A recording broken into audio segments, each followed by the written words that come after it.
Duduk perkara dan seterusnya dianggap dibacakan. Pertimbangan hukum, kewenangan mahkamah dalam eksepsi. Menimbang bahwa termohon dan pihak terkait mengajukan eksepsi berkenaan dengan kewenangan mahkamah, selanjutnya dianggap diucapkan bahwa terhadap eksepsi termohon dan eksepsi pihak terkait tersebut, mahkamah mempertimbangkan sebagai berikut. Secara konstitusional, norma pasal 22E ayat 6 Undang-Undang Dasar 1945 menyatakan ketentuan lebih lanjut tentang pemilihan umum diatur dengan undang-undang. Sesuai dengan perintah pasal 22E ayat 6 Undang-Undang Dasar 1945 dimaksud, kontestasi pemilu 2024 diatur dengan Undang-Undang Nomor 7 Tahun 2017 tentang pemilihan umum sebagaimana telah diubah dengan Undang-Undang Nomor 7 Tahun 2023 tentang penetapan peraturan pemerintah pengganti Undang-Undang Nomor 1 Tahun 2022 tentang perubahan atas Undang-Undang Nomor 7 Tahun 2017 tentang pemilihan umum menjadi Undang-Undang Lembaran Negara Indonesia, Lembaran Negara Republik Indonesia tahun 2023 Nomor 54, tambahan Lembaran Negara Republik Indonesia Nomor 6832, selanjutnya disebut Undang-Undang Pemilu. Berkenaan dengan persoalan hukum dan sekaligus penegakan hukum pemilu, Undang-Undang Pemilu telah mengelompokkan jenis permasalahan hukum pemilu yang terjadi dalam atau selama proses penyelenggaraan pemilu, mulai dari tahapan pendaftaran peserta pemilu, tahapan pemungutan suara, hingga tahapan penetapan rekapitulasi hasil pemilu menjadi beberapa kategori. Pertama, pelanggaran pemilu yang meliputi pelanggaran kode etik, pelanggaran pemilu, dan pelanggaran administratif pemilu, vide pasal 456 Undang-Undang pasal 456 sampai dengan pasal 465 Undang-Undang Pemilu. Kedua, sengketa proses pemilu yang terbagi atas dua kelompok, yaitu sengketa antar peserta pemilu dan sengketa peserta pemilu dengan penyelenggara pemilu akibat dikeluarkan keputusan KPU Provinsi, dan keputusan KPU Kabupaten Kota, vide pasal 466 Undang Pemilu.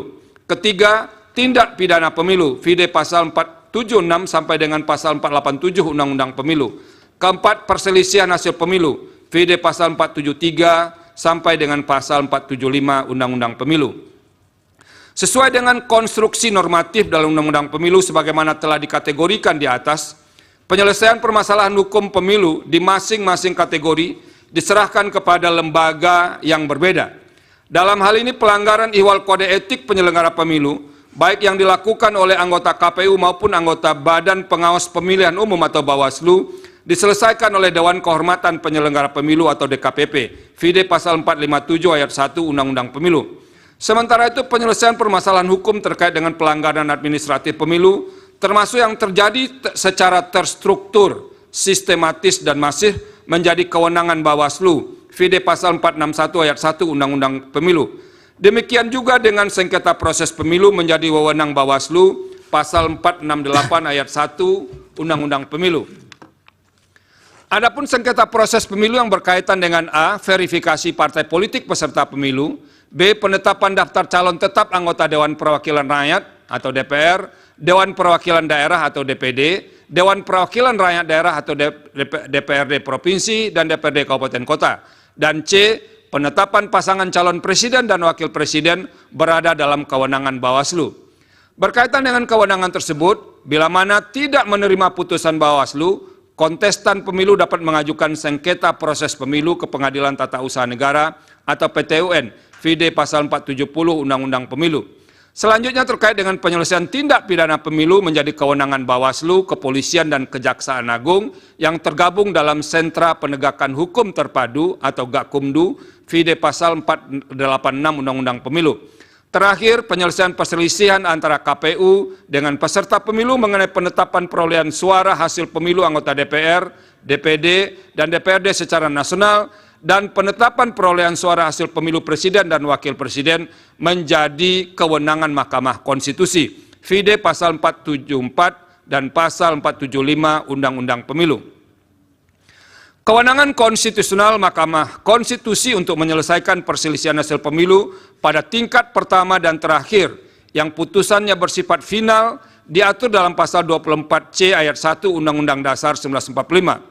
Selain itu, kewenangan Mahkamah Konstitusi juga diatur dalam Undang-Undang Pemilu sebagaimana disebutkan di atas dan juga berdasarkan pasal 10 ayat 1 huruf D Undang-Undang Nomor 24 Tahun 2003 tentang Mahkamah Konstitusi sebagaimana telah diubah terakhir dengan Undang-Undang Nomor 7 Tahun 2020 tentang perubahan ketiga atas Undang-Undang Nomor 24 Tahun 2003 tentang Mahkamah Konstitusi, Lembaran Negara Republik Indonesia tahun 2020 Nomor 216, tambahan Lembaran Negara Republik Indonesia Nomor 6554, selanjutnya disebut Undang-Undang MK. Dan pasal 29 ayat 1 huruf D Undang-Undang Nomor 48 tahun 2009 tentang kekuasaan kehakiman, lembaran negara dan seterusnya dianggap dibacakan. Artinya, semua pengaturan tersebut merupakan delegasi dari norma konstitusi in casu pasal 24C ayat 1 Undang-Undang Dasar 1945. Dari ketiga undang-undang di atas, Undang-Undang MK dan Undang-Undang Kekuasaan Kehakiman menggunakan frasa memutus perselisihan tentang hasil pemilihan umum, sebagaimana frasa yang termaktub dalam pasal 24C ayat 1 Undang-Undang Dasar 1945. Sementara itu, Undang-Undang Pemilu in casu dalam Pemilu Presiden dan Wakil Presiden menggunakan frasa hasil penghitungan suara yang memengaruhi penentuan terpilihnya pasangan calon.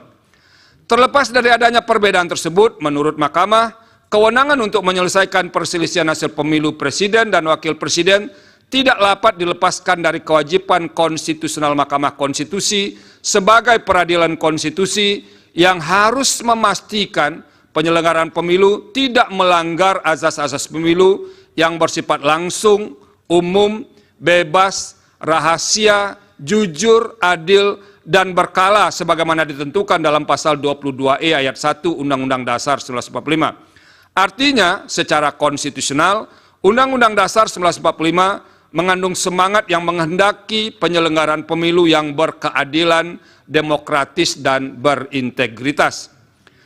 Bahwa salah satu kunci untuk mewujudkan penyelenggaraan pemilu yang berkeadilan, demokratis, dan berintegritas tersebut adalah penegakan hukum pemilu dalam rangka mengukuhkan legitimasi hasil pemilu. Untuk itu, apabila diletakkan dalam konteks kewenangan Mahkamah Konstitusi, sebagaimana diatur dalam pasal 24C ayat 1 Undang-Undang Dasar 1945, frasa memutus perselisihan tentang hasil pemilihan umum dimaksud harus dimaknai sebagai upaya mewujudkan pemilu yang berkeadilan, demokratis, dan berintegritas. Artinya, sekalipun Undang-Undang Pemilu telah mendesain begitu rupa penyelesaian masalah pemilu pada masing-masing kategori dan diserahkan kepada lembaga-lembaga yang berbeda, bukan berarti Mahkamah tidak berwenang untuk menilai masalah hukum pemilu yang terkait dengan tahapan pemilu berkenaan dengan penetapan suara sah hasil pemilu. Salah satu dasar untuk membuka kemungkinan tersebut adalah penyelesaian yang dilakukan lembaga-lembaga sebagaimana diuraikan di atas masih mungkin menyisakan ketidaktuntasan, terutama masalah yang potensial mengancam terwujudnya pemilu yang berkeadilan, demokratis, dan berintegritas. Di antara penyebab kerap terjadinya masalah dimaksud adalah singkat atau terbatasnya waktu penyelesaian masalah hukum di masing-masing tahapan,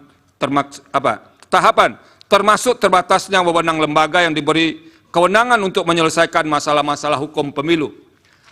Dalam masalah hukum pemilu dalam hal masalah hukum pemilu belum tuntas atau bahkan tidak terselesaikan sama sekali, hal demikian dapat menimbulkan persoalan yang berkaitan dengan memengaruhi hasil pemilu. Padahal, idealnya dalam batas penalaran yang wajar, setelah seluruh rangkaian pemilu usai, siapapun yang menjadi pemenang pemilu akan melaksanakan kepemimpinan dengan legitimasi kuat. Hal tersebut tidak dapat dilepaskan dari eksistensi pemilu, baik secara teoritis, konseptual, dan praktis, bahwa pemilu merupakan sarana untuk melakukan transisi kekuasaan dalam sebuah negara. Oleh karena itu, manakala terdapat indikasi bahwa pemenuhan azas dan prinsip-prinsip pemilu tidak terjadi pada tahapan pemilu sebelum penetapan hasil, apapun alasannya, hal tersebut menjadi kewajiban bagi Mahkamah Konstitusi sebagai peradilan konstitusi untuk pada tingkat pertama dan terakhir yang putusannya bersifat final mengadili keberatan atas hasil rekapitulasi penghitungan suara pemilu.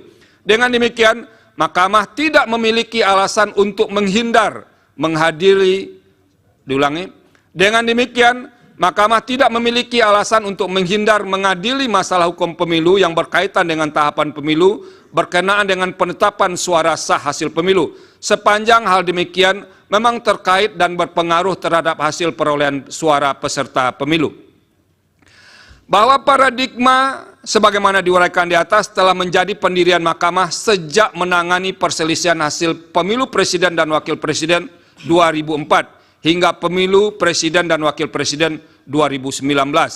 Misalnya, dalam putusan Mahkamah Konstitusi nomor 01 PHPU strip pres strip 16 Romawi strip 2019 yang diucapkan dalam sidang pleno terbuka untuk umum pada tanggal 26 Juni 2019 berkenaan dengan paradigma dimaksud pada paragraf pada halaman 1813 sampai 1815 paragraf 3.11 putusan aku Mahkamah antara lain mempertimbangkan sebagai berikut dan seterusnya dianggap diucapkan. Berdasarkan pertimbangan hukum dan kutipan putusan di atas, telah jelas bahwa Mahkamah dalam melaksanakan kewenangan sebagaimana dimaksud dalam pasal 24C ayat 1 Undang-Undang Dasar 1945 tidak hanya sebatas mengadili angka-angka atau hasil rekapitulasi penghitungan suara, tetapi juga dapat menilai hal-hal lain yang berkaitan dengan tahapan pemilu berkenaan dengan penetapan suara sah hasil pemilu. Namun demikian, terlepas dari pendirian di atas, Mahkamah perlu menegaskan sebagai lembaga yang memiliki kewenangan konstitusional untuk memutus perselisihan tentang hasil pemilihan umum sebagaimana termaktub dalam pasal 24C ayat 1 Undang-Undang Dasar 1945 sebenarnya tidak tepat dan tidak pada tempatnya apabila Mahkamah dijadikan tumpuan untuk menyelesaikan semua masalah yang terjadi selama penyelenggaraan tahapan pemilu. Apabila tetap diposisikan untuk menilai hal-hal lain, sama saja dengan menempatkan Mahkamah sebagai keranjang sampah untuk menyelesaikan semua masalah yang berkaitan dengan pemilu di Indonesia. Dalam hal ini, lembaga yang telah diberikan kewenangan untuk menyelesaikan pemilu seperti Bawaslu, Gakumdu, harus melaksanakan kewenangannya secara optimal demi menghasilkan pemilu yang jujur dan adil serta berintegritas. Selain itu, lembaga politik seperti DPR tidak boleh lepas tangan, sehingga sejak awal harus pula menjalankan fungsi konstitusionalnya, seperti fungsi pengawasan dan menggunakan hak-hak konstitusional yang melekat pada jabatannya, seperti hak interpelasi, hak angket, dan hak menyatakan pendapat, guna memastikan seluruh tahapan pemilu dapat terlaksana sesuai dengan pasal 22E ayat 1 Undang-Undang Dasar 1945. Penegasan demikian diperlukan karena Mahkamah hanya memiliki waktu yang terbatas, inkasu 14 hari kerja, untuk memutus perselisihan tentang hasil pemilihan umum. Berdasarkan uraian pertimbangan hukum di atas, eksepsi termohon dan eksepsi pihak terkait yang pada intinya menyatakan Mahkamah tidak berwenang mengadili permohonan aku dikarenakan pemohon tidak mendalilkan perselisihan hasil suara pemilihan presiden dan wakil presiden berupa penghitungan secara kuantitatif, melainkan mendalilkan pelanggaran kualitatif yang bersifat terstruktur, sistematis, dan masif, adalah eksepsi yang tidak beralasan menurut hukum. Dengan demikian, Mahkamah berwenang mengadili permohonan akuo. Tenggang waktu pengajuan permohonan dalam eksepsi. Menimbang bahwa sebelum mempertimbangkan lebih lanjut tenggang waktu pengajuan permohonan, Mahkamah akan mempertimbangkan terlebih dahulu eksepsi pihak terkait mengenai tenggang waktu pengajuan permohonan. Selanjutnya dianggap diucapkan bahwa pemohon mengajukan permohonan penyelesaian perselisihan hasil pemilu terhadap penetapan perolehan suara hasil pemilu presiden dan wakil presiden tahun 2024 ke Mahkamah pada tanggal 21 Maret 2024 pukul 00.58 WIB berdasarkan akta pengajuan permohonan pemohon nomor 01/01 garis miring AP3 strip pres garis miring pan.mk garis miring 03 2024 bertanggal 21 Maret 2024. Dengan demikian, permohonan pemohon diajukan masih dalam tenggang waktu sebagaimana ditentukan pasal 74 ayat 3 Undang-Undang MK, pasal 475 ayat 1 Undang-Undang Pemilu, dan pasal 7 ayat 2 PMK 4 2023 sebagaimana telah diubah dengan PMK 2 2024. Berdasarkan pertimbangan hukum di atas, eksepsi pihak terkait mengenai pengajuan pengajuan permohonan pemohon telah melewati tenggang waktu adalah tidak beralasan menurut hukum. Dengan demikian, permohonan pemohon masih dalam tenggang waktu. Kedudukan hukum pemohon dalam eksepsi. Menimbang bahwa sebelum mempertimbangkan lebih lanjut kedudukan hukum pemohon, Mahkamah akan mempertimbangkan terlebih dahulu eksepsi pihak terkait yang pada pokoknya menyatakan pemohon tidak memiliki kedudukan hukum untuk mengajukan permohonan akuo. Eksepsi tersebut selanjutnya dianggap diucapkan. Bahwa berdasarkan keputusan Komisi Pemilihan Umum nomor 1632 tahun 2023 tentang penetapan pasangan calon presiden, calon peserta pemilihan umum presiden dan wakil presiden tahun 2024 bertanggal 13 November 2023 dan keputusan Komisi Pemilihan Umum nomor 1644 tahun 2023 tentang penetapan nomor urut pasangan calon peserta pemilihan umum presiden dan wakil presiden tahun 2024 bertanggal 4 November 2023. Pemohon adalah pasangan calon presiden dan wakil presiden peserta pemilu presiden dan wakil presiden tahun 2024 dengan nomor urut 1. Berdasarkan pertimbangan hukum di atas, eksepsi pihak terkait mengenai kedudukan hukum pemohon adalah tidak beralasan menurut hukum. Dengan demikian, pemohon memiliki kedudukan hukum untuk mengajukan permohonan akuo. Menimbang bahwa oleh karena Mahkamah berwenang untuk mengadili permohonan akuo dan permohonan pemohon diajukan masih dalam tenggang waktu yang ditentukan pasal 74 ayat 3 Undang-Undang MK, pasal 475 ayat 1 Undang-Undang Pemilu, dan pasal 7 ayat 2 PMK 4 2023, sebagaimana telah diubah dengan PMK 2 2024, serta pemohon memiliki kedudukan hukum untuk mengajukan permohonan, selanjutnya Mahkamah akan mempertimbangkan eksepsi termohon mengenai pokok permohonan akuo. Dalam eksepsi, menimbang bahwa terhadap permohonan pemohon, termohon mengajukan eksepsi yang pada pokoknya menyatakan format permohonan tidak sesuai dengan pedoman penyusunan permohonan. Eksepsi demikian seterusnya dianggap diucapkan. Termohon juga mengajukan eksepsi pada pokoknya menyatakan dalil-dalil permohonan pemohon merupakan dalil yang tidak jelas dan kabur. Selanjutnya dianggap diucapkan. Menimbang bahwa terhadap eksepsi termohon mengenai permohonan tidak sesuai dengan pedoman penyusunan permohonan yang diatur dalam PMK 4 2023, sebagaimana telah diubah dengan PMK 2 2024, dan permohonan pemohon tidak jelas atau kabur, setelah dicermati secara saksama, menurut Mahkamah, eksepsi tersebut secara substansial telah berkaitan dengan pokok permohonan, sehingga eksepsi yang demikian merupakan keberatan yang tidak terkait dengan persoalan-persoalan syarat formil dan oleh karenanya harus dinyatakan tidak beralasan menurut hukum. Menimbang, maaf diulangi, dinyatakan tidak beralasan menurut hukum. Menimbang bahwa oleh karena eksepsi termohon terkait dengan pokok permohonan tidak beralasan menurut hukum, selanjutnya Mahkamah akan mempertimbangkan pokok permohonan.